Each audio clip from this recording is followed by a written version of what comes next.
And we thought, well, what better way to make Foundry as a firm seem more approachable than to do these like super self-deprecating videos, write these funny songs. Welcome to VC Evolve podcast, conversations about the future of VC. Our guest today is Seth Levine, a founding partner at the Foundry Group. The Foundry Group was founded in 2007, and today it manages more than $4 billion. And it has invested in hundreds of companies and dozens of venture funds. Seth is also an author. He and Elizabeth McBride published The New Builders to tell the stories of the next generation of underrepresented and minority founders. He also shares his thoughts on his blog, sethlevine.com, and you can follow him on X at Sether, Seth ER. Thank you so much for joining me today. It's a pleasure to be here. Thank you for having me. First, and before we get into the money talk, I've been following the Foundry Group for many years, and I remember the firm for its VC funny songs like I'm a VC, The Worst of Time, and Board Meeting. Why did you stop doing that? I love that. You're right. The internet, everything's on the internet forever, right? So I sometimes forget we did those things. Yeah, I think in one of those, I'm like laying on the top of a car in a sequin dress too. So I'm sure my kids will find that amusing. We thought that it would be fun, for lack of a better answer. There was a time in venture when I first started in 2001, because I worked for a Palo Alto-based firm before founding Foundry. And there was a time in venture when it was perceived as an advantage to not sort of let entrepreneurs know what was going on and sort of who was behind VCs. Everything from what's in a term sheet to, how our board meetings run to everything. I mean, it's sort of anathema to think about it now, right? Because every VC is out there on Twitter and or on X and on their blogs and on podcasts and things like that, talking about the ins and outs of VC. But there was a time when it was considered a strategic advantage for VCs to not be very open and instead be quite opaque. And when we started Foundry, really even before that, one of my Foundry co-founders, Brad Feld, was very early into blogging. I was very early into it, trying to kind of open up the veil on venture. And my partner, Brad, along with one of my other partners, Jason, wrote a book called VC Deals, Venture Deals, that explained term sheets and really tried to demystify venture. And so that had always kind of been our ethos, making venture more approachable. And we thought, well, what better way to make Foundry as a firm seem more approachable than to do these like super self-deprecating videos, write these funny songs. Several of my partners are legitimate musicians, right? They occasionally let me play in with them, but they're the real musicians. And to record these kind of funny videos to just show that we weren't taking ourselves too seriously. We thought it would be a really good way for people to get to know us a little bit and ultimately lead to more people reaching out and looking for funding. And that's exactly what it did. It was really sort of an early and frankly, probably pretty clumsy attempt at marketing the firm back when people really didn't know anything about Foundry. And frankly, back when we started Foundry, there were a handful of sort of well-known named venture firms, but there weren't a lot of smaller firms like Foundry or Union Square or First Round or True or any of the others that you think about now. Those firms existed in many cases, but just hadn't yet made a name for themselves. So that was honestly, I loved it because I was early in my career in venture and I was taking myself very seriously. And when I saw this, I was like, I need to chill. So yeah, it helped. It helped a lot. I was living in Dubai at the time. I was not in the US. So I think it was international. It makes me very happy to hear that, Ahmed, because that's exactly what we were trying to do. And I think it's very easy in life, right, to take yourself too seriously. And I had a moment in 2000, kind of right at the height of the bubble, where I was feeling very, very happy with myself, and something happened to kind of put me in my place. And it was a really kind of defining moment for me and in my entire life about not getting too full of myself and not taking myself too seriously. I continue to try to remind myself that and live my life that way, right? And I think that it's easy to get wrapped up, especially when you're in the echo chamber of the startup ecosystem and everything you do seems so important and changing the world and all that kind of stuff. What we do is part of the sort of broader ecosystem, and it's in part of what brought me to write the book that I wrote, because one of the themes of the book is that Silicon Valley style entrepreneurship has really taken over the definition of entrepreneurship. And we've forgotten that 99% of businesses in the US don't take money from venture capital. And actually, there's this incredibly robust ecosystem of people building companies that have nothing to do with the type of entrepreneurship that gets funded by venture. And we've sort of forgotten that. Yeah, I will definitely come back to the book. But before that, let me ask you this. The Foundry Group manages billions of dollars, invests in startups as well as funds. And as far as I know, please correct me if I'm mistaken, employs less than 20 people. How can you manage such a big AUM at scale with such a small team? For starters, we work a lot, but no, you're absolutely right. And what we've tried to do is stay very focused on what our core jobs are. And I think it's really easy in the venture business to get distracted from what our jobs are really about. And so at Foundry, we've sort of used that focus kind of as our superpower. Like, we recognize that our job is to attract great business opportunities to invest in, to pick the best of those opportunities to invest in, understanding that of the thousands and thousands of deals that we see in any given year, there are many hundreds that are likely pretty good deals and will likely get funded. But our job is to pick the right number, which is around sort of 8 or 10 a year for us, that we're really passionate about, that we're passionate about the founders, we're passionate about what they're doing, et cetera. And then we obviously provide advice and help along the way. We hire and fire CEOs. It's sort of core to our job as board members and venture investors. And we help on exit. And I think it's easy to get distracted on all sorts of other things that aren't necessarily additive to our business. And we've tried to be really careful about that. And by the way, that's not to say that some of these larger platforms that have talent partners and have PR, partners and whatever else that folks are doing, I'm sure that they are also in their ways adding value to their portfolio companies, but we've tried to really stay focused on what it is that we need to do. And that's what's allowed us to scale in a way that we didn't need to grow a huge firm to do that. And the other secret sauce, of course, for us is that we, in 2016, we kind of pivoted our model. And so we started as a direct investor, sort of traditional seed and Series A fund. Back in 2007, and in 2016, we decided to institutionalize what we'd been doing individually on the side, which was investing in some other venture funds.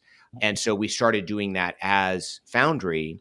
We called it Foundry Group Next, and that, if you think about it, we now have about 50 funds in that portfolio, and that really extends our reach and it extends our knowledge base, because there are hundreds of partners now in those venture firms that we can call upon for expertise in certain areas. And so it really extends our network. They obviously aren't Foundry partners, but if you think about it in some respects, we have a firm of hundreds and hundreds of people because we have access to resources across what we call our partner funds, the funds that we've invested in. And how accessible is all this network? It seems really big. How do you make it easy for founders to tap into this network? I'm going to give you an answer that's going to sound ridiculous in its simplicity, but the special sauce for us has been a Google group. Okay. And we've experimented with, we had a couple fancier versions of this and we keep reverting back to the Google group. We have an incredibly robust and active set of Google groups where our portfolio companies interact with each other and with us. We've always believed in the idea of a mesh network instead of a hub and spoke network. So we don't want people to feel like they have to come through us to get advice, help, et cetera, from their peers. And so we strongly encourage people to reach out directly to each other, and we try to facilitate, but get out of the way. And that's worked in like magic at Foundry. And I don't know what it really is, Ahmed. I think that, I've heard from a number of founders that for whatever reason, the Foundry CEO list is an order of magnitude more robust than other CEO, either Slack channels or email lists that they're on. And I don't know quite why that is, but we've been able to sort of harness a little bit of magic, and that's really worked well for us. Now, we do get people together on a regular basis. So we have a topical webinars because, we've noticed a number of companies dealing with the same challenge. So we'll bring in an expert, or we'll provide our own knowledge and put that up on a platform and invite people to participate live, but then, look at it later in the recording. And then we do get together every year with all of our CEOs and have a several day summit. Really, that's more to develop and enhance the relationships and reinforce that mesh network I was describing.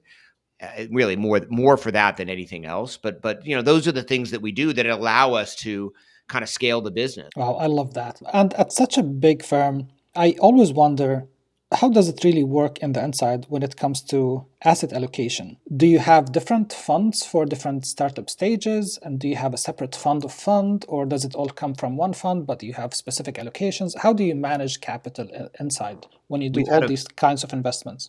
Yeah, the answer is that we're still figuring it out, right? I mean, we've had a few incarnations. We think we're on the model that we like the most now, but we had a version initially where we had separate capital for growth versus our early stage investing. We also had separate capital allocated in a separate fund for fund investing. In the last two funds, we've brought all of that together. So now we just simply have a fund. And we just announced that we had we announced that we had raised a fund about a year and a half ago. And that's just a single fund. It has an allocation to funds because obviously we have to tell our investors where that money is going to go. But it doesn't actually have further allocation. So we don't allocate to sector. We don't allocate early stage versus mid stage versus late stage. And so that allowed us to sort of manage, I think, a little bit better all of the activities inside of Foundry because we weren't worried about which fund does this thing go into. Every opportunity simply goes into the fund, and we have to decide yes or no, does this make sense for us? And we're very, very methodical, and I think a lot of VCs are, about how we manage our portfolio, how we think about follow-on capital. We do very regular check-ins on the portfolio. We define what success metrics look like.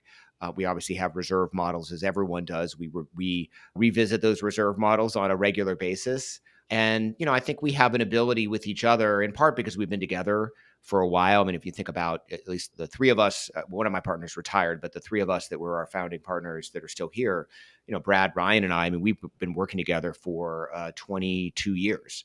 We have this longevity and this history together, but even our I'm using air quotes, you can't see me, but our newer partners have all been here for quite a long time, right? And are people that we've known for a while, Jacqueline and Chris Moody and Lyndall. And so we're able to have, I think, difficult conversations with each other. And I think that part of the secret is that we don't agree all the time, and we're comfortable exploring those areas of disagreement. And I think we also do a really good job of not dwelling on those areas of disagreement. Once we make a decision as a firm, then that's the firm decision, and we're all behind that, even if one of us was against it. We also treat every deal as a firm deal, so there's no individual attribution at Foundry, and I think that is also very helpful because we're not sort of pointing fingers when something doesn't work out, because every decision was a group decision, and if it didn't work out, then we all are responsible for the fact that it didn't work out. The cost to start a company went down dramatically over the past 10 years. There are tools for almost everything. The founders can focus on the core problem that they're trying to solve. What about VC? Are there enough tools for VCs to make starting a fund easier, starting and managing a fund easier and cheaper, whether it's internal tools for management, legal stuff, admin, offering value maybe? I mean, the short answer is no, not at all. The longer answer is it's way better than it used to be. The whole process has changed. I mean, when we first started Foundry, it was incredibly expensive. We actually had, and then, this is back when funds had an offering memorandum, which was a very detailed document, not a kind of PowerPoint or Google slide presentation, and which was edited by lawyers and all of the things. So, some of that's gone away. There are really good options for kind of outsourcing back office in venture now, and that's changed significantly in the 20 plus years I've been in venture. So there are some sort of logistical things on the back end that make it easier. By the way, Carta, where you used to work, also makes, or tools like that also make it a lot easier for VCs, because we have now standardized cap tables, and we have a way to track the current cap table that we didn't used to have, right? We used to just save Excel files in folders and such. So all of that exists, and there are some tools that are very helpful for VCs, right? Many many venture firms use Affinity or Clay or, all sorts of things to kind of manage their kind of their CRM style activities. But there's not a lot that's been specifically designed for venture. And maybe that's just because the venture market's not big enough, right? I mean, I suppose if I saw a founder come in and say, hey, my target market are the 1,000 venture firms in the US, I might scratch my head and say that doesn't feel like a large enough market. That's the longer answer to the it's gotten a little bit better, but it's not like gotten an order of magnitude better. Certainly not in the same way that it has for companies. Now, I think that it's much more transparent. People understand what it takes to raise a fund now and how to do that. But there's still a lot of opacity in the LP marketplace and sort of what LPs are interested in, what types of funds. And I watch, we invest in a lot of emerging managers in our funds practice, and I've watched them struggle to try to figure out what LPs to get in front of and how to get in front of them. So I think there's plenty of work still left to do there. As a VC, I'm expected to see trends before they become obvious, right? From cloud services to SaaS, wearables, VR, blockchain, now AI. Over the past 2 decades in venture, did you develop a way to predict new trends early on?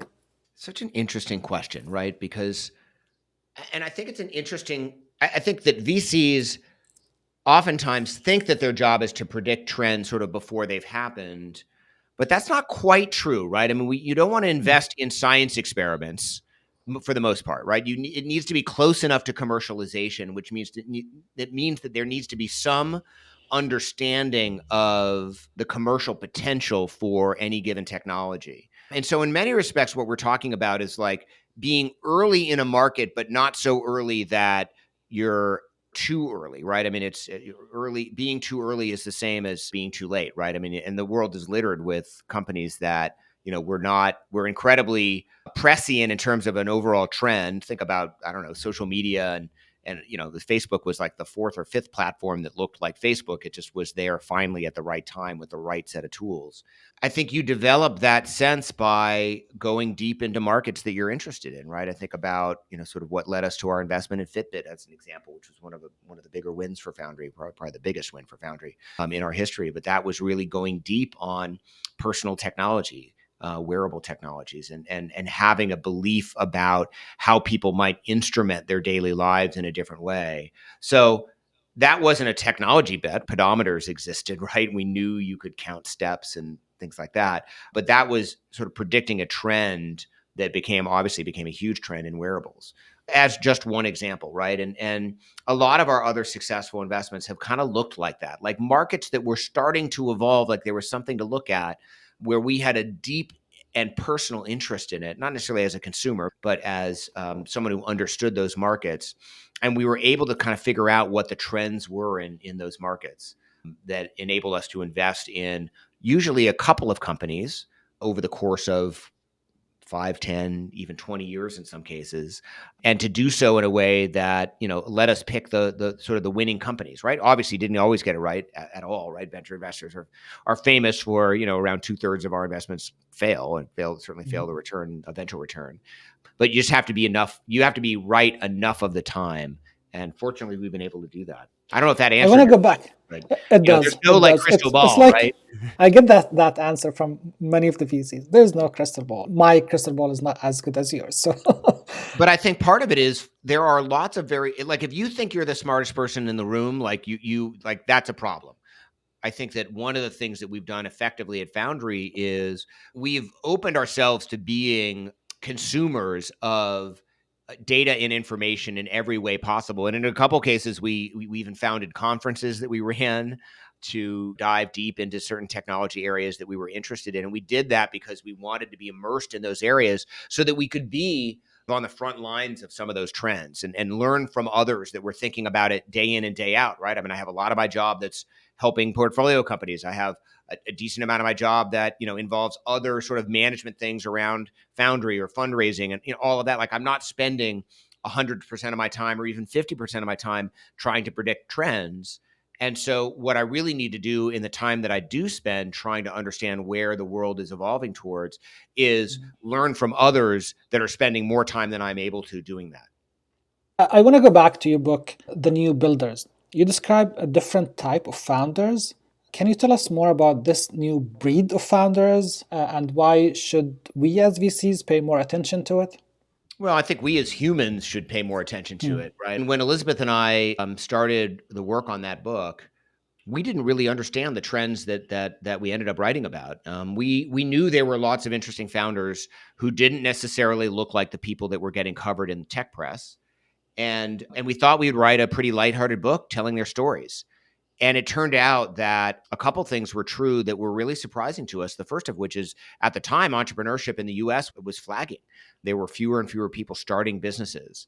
And we realized that part of the reason that that was happening is that the makeup of entrepreneurs, the backgrounds of entrepreneurs had changed significantly in ways that, frankly, Silicon Valley had not caught up with and that most people didn't realize. Specifically, that women, people of color, immigrants, as they always have, were starting the majority of businesses, and we're starting far more businesses than people realized. Women start businesses at a rate of 4 times that of men, and Black women are the single fastest growing group of new business owners. And we just simply weren't doing a good job of connecting those new builders, those new entrepreneurs, to capital. And interestingly enough, when we sort of uncovered some of these trends, we went back to, I went and told some of the folks I know in venture. Elizabeth went back and talked to some of the folks that she works with in journalism. She's an author, a writer, and the most common reaction we had from everyone was, "Well, that's not right. That the data there that you're showing me are wrong." And that's when we realized that we were perhaps onto something. And so we ended up going very deep, met a ton of really interesting people that were building businesses, that were supporting new builders, and thinking about sort of different ways of organizing our finance system that would enable us to better fund these new businesses. And we wrote a book about it, which I think I'm really proud of. Like, I think it's an interesting book. It's full of facts and figures, but it's also, we tell a lot of stories. It's very accessible. And we talk about these emerging trends. And I spoke earlier about one of the trends that I was trying to warn my friends in venture about, is that I think there's this idea that sort of VC style entrepreneurship is the only entrepreneurship that matters. Mm-hmm. And there's a lot of money that goes into venture-backed businesses, of course. Those businesses support lots of other businesses, right? I mean, there's plenty of venture-backed companies that work with small businesses around the country and help them be more efficient and run their own businesses better. But the truth is, 99% of businesses aren't taking money from venture. And by the way, only about 12% of businesses take money from banks. So the vast majority of companies are self-funded. And this kind of goes to this gap in the financing system. But this idea that entrepreneurship only refers to tech entrepreneurship, I think is pernicious, right? I mean, Elizabeth and I really felt like that's a threat to entrepreneurship in the US. And to some extent, A New Builders was a bit of a call to arms to change some things around, lest we lose our entrepreneurial edge as a country. And it's really been something that's defined the US over generations. I mean, really since the founding of the United States, was this sort of unique entrepreneurial spirit. And that was really why we wrote the book, was to challenge people to get that back. SMBs are usually 90 or 95% of the backbone of any economy, and neglecting SMBs would be neglecting the main source of jobs in that country, right? Absolutely, right? I mean, it's, the truth is 50% of employment in the US and 40% of GDP are from small businesses. And the vast majority of companies in the US have fewer than 10 employees.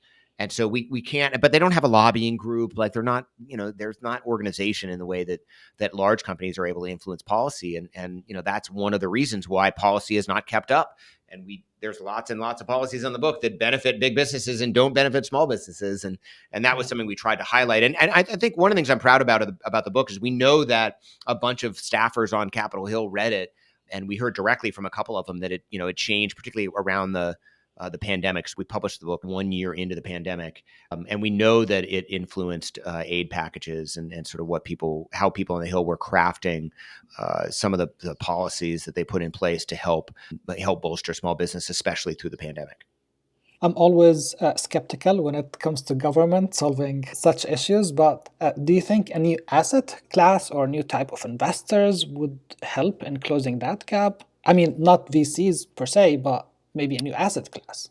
Yeah, I mean, the venture model is not particularly well tuned to funding the types of businesses we're talking about. There are some attempts with revenue-based investing. Those are attempts to broaden the types of businesses that can receive venture-ish like money. But I mean, ultimately, I think we need to rethink a little bit how we can deploy capital into small business. It probably looks like a loan product, but it's smaller dollar amounts, right? I mean, the SBA average SBA loan is like 600. A small business loan is like $600,000 or $700,000. Like, well, that's not what we're talking about. We're talking about businesses that need $25 to $100,000 to buy a new food truck, to open that home fitness, to open a salon of some kind, right? I mean, the truth is 60% of businesses that are started in the US are health and wellness, beauty, or restaurant. So, those are the types of companies, and you can think about the kind of things that businesses like that in those categories might need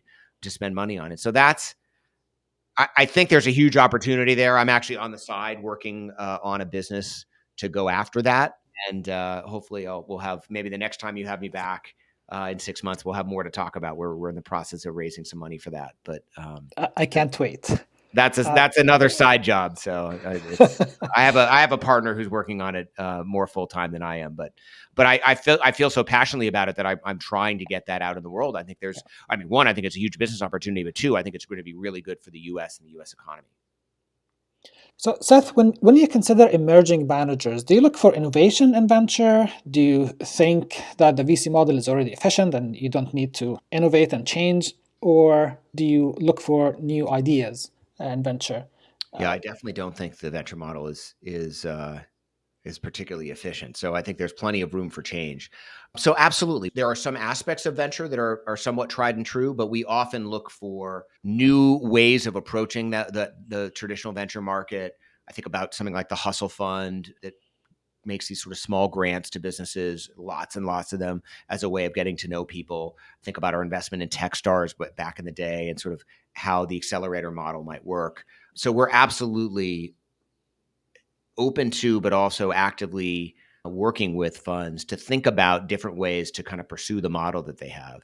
And every fund has its own flavor, and it's what's interesting to me is I think it's a little bit. It's kind of like my oldest kids had just applied to college, so that the two of them, I've got two sophomores in college, and so we just went through this process, and like, on the surface, all colleges, or at least all liberal arts colleges that my kids were looking at, kind of sounded the same. But then when you dug into it, there were lots and lots of differences. And I feel like that's true in the VC market as well, that there are many sort of minutia differences between firms that are extremely important. And we really try to uncover that as we work with our emerging managers, with the funds that we've invested in. You've been in venture for 20 years. You've seen ups and downs in the market. I wonder, how do you see the future of VC, the VC asset class, and the VC model in the next maybe 10 years, 10, 15 years?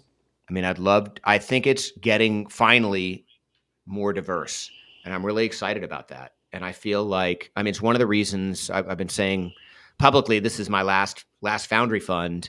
And part of the reason that I feel like it's time to step aside is that I'd like there to be more room for more people, frankly, who don't look like me, right? White and male, and in my case, middle-aged as well, to get into venture. And I think to me, that is probably the most important trend in venture.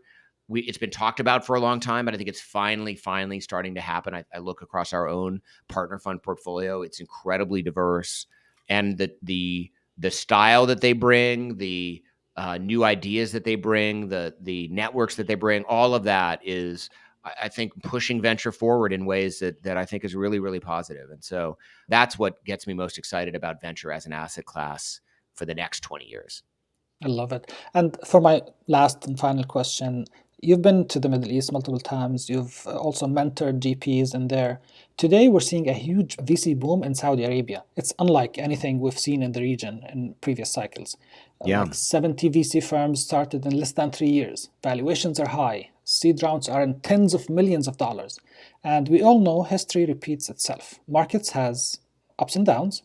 What Saudi or Middle East VCs in general should be excited about and should be concerned about? What can we do to avoid mistakes that maybe you've seen in other emerging markets? One, I would say I'm really excited about what's happening across the Middle East. in terms of access to venture. And I think it's really positive. I think it creates great connections back to the US, to Europe. And obviously there's a very robust ecosystem in Israel as well for tech venture. So I think that's all quite positive. I don't know why it is that in venture we can't seem to avoid sort of bubbles of some kind, or at least the pendulum swinging too far. I mean, we're watching it in AI right now in the US, or really globally, I guess. And that tends to be what happens, right? Someone realizes that, investing in Saudi startups is a good idea. And then all of a sudden, a whole bunch of people recognize that, right? And so the Saudi market I happen to know pretty well because I was there quite recently, a little over a year ago, and I'm an advisor to one of the early funds that realized that there was going to be a good market here. They were probably almost the first mover in Saudi, and then all these other funds have then come in behind them.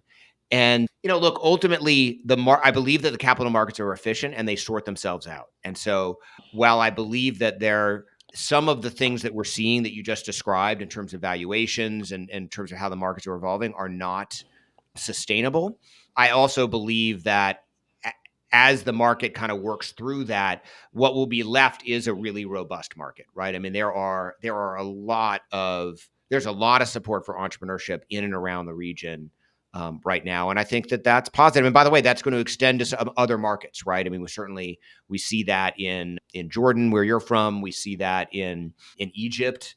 We see that in other markets in Africa, right? I mean, if you look back 10 years ago, there were essentially no seed and Series A funds sort of across the African continent, and now there are dozens working not in every market, of course. I mean, Africa is both a huge place, but it's also very disparate markets. That landscape has changed dramatically, and so I think that that's what we're seeing, sort of across the Middle East, and for a lot of different reasons. Saudi is a very large market, very consumer driven, and obviously there's quite a bit of reform taking place there right now, especially with this Vision 2030 plan. And I think what we're seeing is a natural byproduct of people having more opportunities. And the truth is, the more opportunity you give people, the more likely they are to start businesses. And that's what's helping create this sort of robust ecosystem. And even in Dubai, where you lived for a while, as much as you think about Dubai as sort of this international finance center, there wasn't much in the way of early stage or even growth stage venture there. And now all of a sudden there is, right? So I think that those are just trends that are positive for the market. And look, I think it's okay if some markets occasionally get a little overheated and then normalize. That seems to be how the cycle works. We inchworm into things. Well, with that, Seth, you've been very generous with your time. This was a very rich, deep, and educational episode. Thank you so much for joining me today. I really enjoyed it. Thank you for having me.